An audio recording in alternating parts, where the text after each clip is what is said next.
Assalamualaikum warahmatullahi taala wabarakatuh. Alhamdulillah wa syukurillah ala ni'amillah wa asyhadu an la ilaha illallah wahdahu la syarikalah. Amma ba'du. Pada kali ini, kesempatan kali ini ya, channel aku ya, Ahmad Nur Khalid, channel yang penuh dengan dakwah walaupun hanya berkata-kata ya. Setiap kata-kata yang mengandung dakwah saya rekam, saya video supaya dapat bermanfaat untuk kaum muslimin di seluruh Nusantara khususnya dan di seluruh dunia umumnya. Teman-teman, sekarang akan saya bahas, akan saya utarakan tentang amalan-amalan yang menyebabkan seseorang itu fakir, artinya kebiasaan-kebiasaan buruk yang menyebabkan kita itu fakir. Nah, memang kefakiran di sini bukan seperti yang disabdakan Nabi. Dua hal yang ditakuti oleh manusia adalah fakir dan mati, ya, kefakiran dan kematian. Padahal keduanya itu baik. Nah, fakir yang dimaksud di dalam hadis Nabi ini bukan disebabkan oleh kelakuan-kelakuan atau kebiasaan buruk ini, tapi itu sudah takdir dari Allah. Kalau ini kan bisa diusahakan, takdir mu'allaq, tergantung usaha kita. Nah, ya, untuk lebih singkatnya, inilah hal-hal yang menyebabkan kita itu menjadi fakir. Dengan singkat saja ya, satu, berbuat dosa. Kita itu berbuat dosa dapat menyebabkan fakir. Ya, entah dosa kepada Allah, dosa kepada sesama, atau kepada hewan-hewan dan seterusnya. Yang kedua, berdusta. Kita itu sering ngomong tidak sesuai dengan yang sebenarnya, dusta. Yang ketiga adalah tidur pagi, tidur di waktu pagi, pada subuh tidur, jam 7 tidur. Ini tidak boleh menyebabkan fakir. Yang keempat adalah banyak tidur, sore tidur, pagi tidur, malam juga tidur. Nah, ini nanti ada hadisnya di sini akan dijelaskan nanti tentang tidur. Yang kelima adalah tidur telanjang. Jadi aurat kita itu tidak ditutup walaupun tidur, padahal di kamar kan sendirian, tapi kan dilihat Allah, dilihat malaikat. Ya, kan malu kita. Ya, kalau setan, iblis ya enak lihat seperti itu. Ya. Kemudian 6 ya, kencing telanjang. Ini juga kencing telanjang. Jadi celana kita dilepas ke bawah telanjang. Jadi yang betul adalah burungnya itu yang ditampakkan supaya kencing tidak mengenai tubuh kita, pakaian kita gitu. Nah, kalau mengenai tubuh kita atau pakaian kita cepat dibersihkan karena ini mendatangkan azab. Kemudian yang ketujuh ya, makan dalam keadaan junub. Nah, biasanya kan malam-malam itu kan kita junub itu perut merasa lapar, merasa haus, jangan minum, jangan makan dulu sebelum berwudu ya, supaya tidak makruh maka berwudu ya. Kemudian yang atau bertelekan, makan bertelekan. Bertelekan itu bersandar atau gimana ya, miring-miring ya, bertelekan bersandar kepada sesuatu.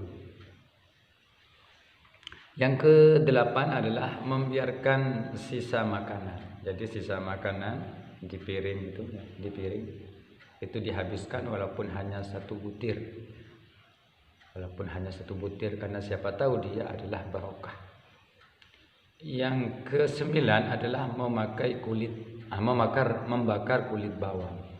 Jadi jika kita itu petani bawang atau ada hajatan lalu kulitnya itu jangan dibakar karena itu menyebabkan kefakiran.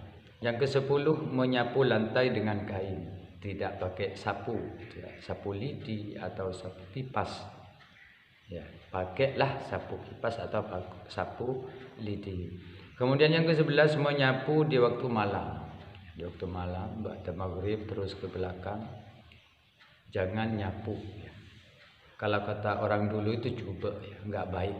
Ya ini sesungguhnya. Orang Madura bilang itu coba, ya, nggak baik maksudnya. Yang ke-12 adalah membiarkan sampah berserakan mengotori rumah. Jadi baik rumah itu dalam kamar atau dalam halaman, ya di halaman, di serambi. Jadi cepat dibersihkan, cepat disapu, karena ini menyebabkan kefakiran. Yang ke-13 adalah lewat di depan orang tua. Di depan orang tua itu nggak boleh lewat, harus lewat di belakang. Kata orang Madura cangkolang. Cangkolang itu adalah nggak sopan lah, ya, nggak sopan. Kemudian yang ke-14 adalah memanggil orang tua dengan gelar. Misalnya anak yang tertua Ahmad, ya. Kemudian Pak Ahmad atau Pak Samsul misalnya. Nah, itu yang menyebabkan kefakiran. Jadi orang tua itu jangan disebut gelarnya, panggil saja bapak atau abi atau ayah atau bapak gitu. Yang kemudian yang ke-14, yang ke-15 ya, membersihkan gigi dengan benda kasar seperti dengan perunggu, dengan besi, dengan aluminium. Ya, membersihkan gigi seperti ini. Ya. Maka yang baik pakai apa? Ya pakai lidi, ya pakai kayu yang sudah dilancipkan, ya. Kemudian yang ke-16 melumurkan debu pada tangan. Nah, tangan ini dilumuri debu, dikotorkan dengan debu. Nah, ini tidak boleh. Ini menyebabkan kefakiran. Ke-17 adalah duduk di depan pintu. Pintu itu kan ada kalau pintu tarung dua pintu itu kan dibuka. Kemudian itu yang dibuat sandaran atau duduk di depan pintu. Ini menyebabkan kefakiran. Yang ke-18 bersandar pada daun pintu. Ya, pintu itu kan dibuka lalu punggung kita disandarkan ke daun pintu. Maka ini menyebabkan kefakiran. Yang ke-19 adalah berwudu di tempat orang istirahat. Ada tempat orang istirahat, ngobrol-ngobrol, kemudian dibasahi dengan air wudu. Ya, kita itu berwudu di sana itu menyebabkan kefakiran. Jangan diulangi, ya. Nah, kemudian yang ke-20 menjahit pakaian yang sedang dipakai. Misalnya kancing kita copot atau ada yang bolong, itu dijahit. Maka yang baik adalah dilepas dulu, ya, jangan sampai dijahit waktu kita pakai. Yang ke-21 adalah menyapu muka dengan kain. Jadi setelah kita ambil wudu atau keramas, itu jangan disapu dengan air. Nah, kalau dengan handuk gimana? Itu makruh kan hukumnya itu kan. Pakai handuk itu kan makruh. Ya kalau menyebabkan penyakit misalnya kedinginan ya enggak apa. Nah, itu menyebabkan kefakiran. Kemudian yang ke-22 membiarkan sarang lebah, ya, berada di rumah kita. Lebah itu kan penghasil madu. Tapi itu jangan dibiarkan ada di rumah kita. Singkirkan keluar rumah. Karena ini menyebabkan kefakiran. Yang ke-23 meringankan salat. Salat itu dilakukan dengan cepat seakan-akan kita itu dikejar, ada orang yang mengejar. Padahal walaupun tidak cepat-cepat, tidak cepat, ya kerjaan itu pasti selesai sebenarnya, hanya perasaan kita. Ini menyebabkan kefakiran. Yang ke-24 bergegas keluar masjid setelah sholat subuh. Nah, sholat subuh itu kan biasanya zikir, subhanallah, Allahu akbar, subhanallah, alhamdulillah, la ilaha illallah, itu kan biasanya kan, atau zikir yang lain. Kemudian kita selepas salam itu Allah lantas salam, sedangkan kita Allahumma lantas jalan. Lantas jalan, lantas bulan. Ini menyebabkan kefakiran, ya, jangan diulang. Yang ke-25 perkara pergi ya. Yang ke-25 pergi ke pasar pagi-pagi. Kita mau beli baju, mau beli apa ke pasar, terlalu pagi kita berangkat. Sedangkan kalau biasanya kalau waktu pagi itu kan tidak ada orang jualan, sebelum datang semua kan. Iya. Jadi jangan terlalu pagi, ini menyebabkan kefakiran. Yang ke-26 membeli makanan dari peminta-minta atau pengemis. Jadi kita tidak boleh membeli makanan dari orang tersebut, dari pengemis, ya. Ini menyebabkan kefakiran. Yang ke-27 adalah mendoakan buruk pada anak. Jadi kalau kita punya anak semelek apapun, sebejat apapun moralnya, jangan sampai mendoakan yang tidak enak, mendoakan yang tidak baik kepada anak, karena ini menyebabkan kefakiran. Yang ke-28 membiarkan wadah tidak tertutup. Nah, seperti sisa-sisa makanan, atau tempatnya nasi, atau tempatnya minuman, atau apa saja makanan itu, kalau malam hari terutama, karena ada penyakit atau ada jin, nanti ada setan yang menyebarkan penyakit, makanya harus ditutup. Itu dalam keterangan yang lain, ya. Kemudian ke-29 meniup lampu.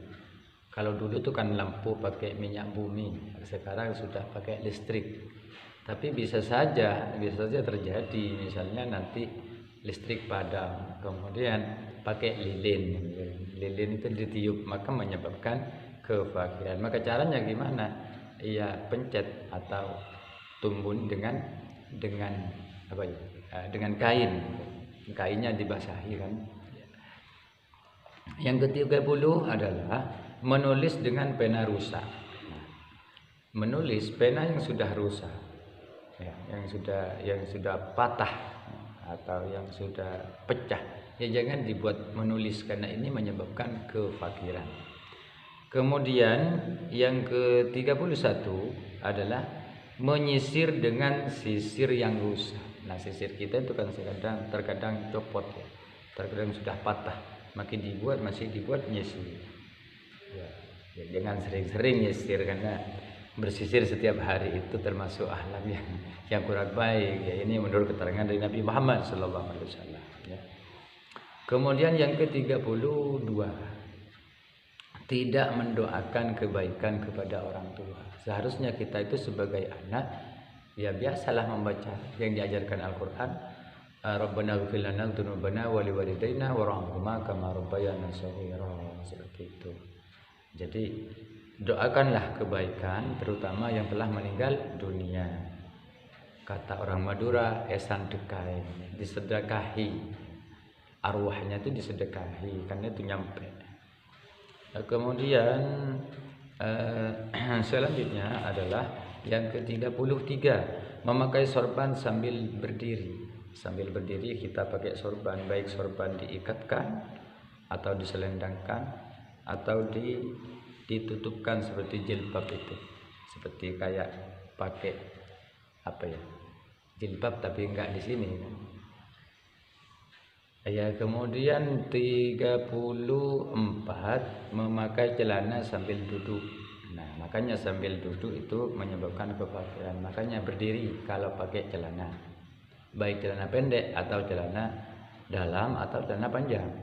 Yang ke-35 kikir. Nah, kikir ini bakhil, tidak mengeluarkan rezeki yang telah Allah anugerahkan kepada kita. Karena takut fakir. Innasyaitana ya'idukumul faqrah. Setan itu menjanjikan kepadamu kefakiran. Jangan percaya itu. Ya, terlalu hemat. terlalu kikir, terlalu bakhil, terlalu hemat.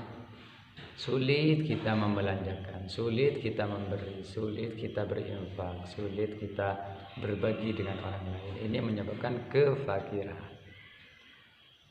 Yang ke-37 adalah terlalu boros dalam berbelanja. Ini kebalikannya yang tadi, juga menyebabkan kefakiran. Makanya tengah-tengah itu yang baik, tidak terlalu boros dan tidak terlalu hemat. Yang ke-38, ya, menyepelekan sesuatu urusan atau menundanya. Ya, hanya urusan itu, sudah besok nanti aja misalnya. Padahal sudah waktunya dikerjakan, waktunya dilaksanakan. Apalagi kewajiban salat 5 waktu, jangan ditunda-tunda. Begitu masuk zuhur, maka kita harus sembahyang zuhur. Mengapa? Karena paling mulianya amal, paling afdolnya amal adalah as-salatu fi awali waktiha, salat di awal waktu. Kemudian yang keempat, yang ke-30, yang ke-39 adalah malas, al-kasal, malas. Tidak mau berusaha, pasrah kepada takdir. Ya, enggak bisa, karena manusia ini kan harus ikhtiar. Kalau kita maqam taksib, ya harus punya pekerjaan. Kalau kita makom tajrid, ya kita enggak kerja, karena sudah meningkatkan ketawakalan setiap hari. Ya, dikasih enggak, ya alhamdulillah, enggak dikasih enggak apa-apa. Begitu kalau makom tajrid. Ya.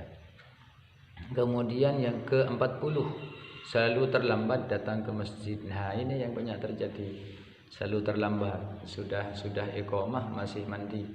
Ya ketinggalan, mungkin hanya nutut 1 rakaat. Makanya jangan terlambat sebelum qomat. Ya, bahkan sebelum adzan itu harus sudah ada di masjid. Ya minimal sebelum qomat ada di masjid. Ya. Jadi yang ke-40 selalu terlambat datang ke masjid. Nah, inilah 40 macam yang menyebabkan kita itu menjadi fakir. Nah, tambahan ini tentang tidur, terlalu banyak tidur di waktu malam. Ini ada sebuah hadis. Qalat Ummu Sulaiman, berkata Ummu Sulaiman bin Daud li Sulaimanah, berkata Ummu Sulaiman putra Daud li Sulaiman kepada Nabi Sulaiman, ya bunayya, wahai anakku. Ini ibunya Nabi Sulaiman. La tukthirin naumah billail, janganlah kamu memperbanyak tidur di waktu malam. Nah, fa inna kathratan naum billail, karena sungguhnya banyak tidur di waktu malam itu tatrukul insana faqiran, maka bisa menyebabkan manusia itu fakir yaumul qiyamah, di hari kiamat. Jadi mumpung kita masih ada di dunia, karena dunia ini merupakan ad-dunya mazra'atun lil akhirah, bahwa dunia ini merupakan tempat bercocok tanam supaya nanti dapat dipetik di akhirat. Sama dengan sekarang musim jagung, maka harus nanam jagung, karena nanti ada musim kemarau. Kamu mau nanam, nggak bisa, karena sudah bukan musimnya untuk dimakan di musim kemarau, seperti itu. Nah, hadis ini diriwayatkan oleh Rawahul Baihaqi an Jabir, meriwayatkan kepada hadis Imam Al-Baihaqi dari Jabir. Ini diterangkan dalam kitab Mukhtarul Ahadis halaman 125. Nah, dari 1 sampai 40 tadi ini saya ambil dari syarah Ta'limul Muta'allim. Ya, semoga bermanfaat, mohon disebarkan ya, atau mohon diberitahukan sama teman-teman. Kalau lupa silakan putar kembali ya. Semoga bermanfaat. Hadanallahu wa iyyakum ajma'in ila shiratal mustaqim wal afu minkum. Wassalamualaikum warahmatullahi wabarakatuh.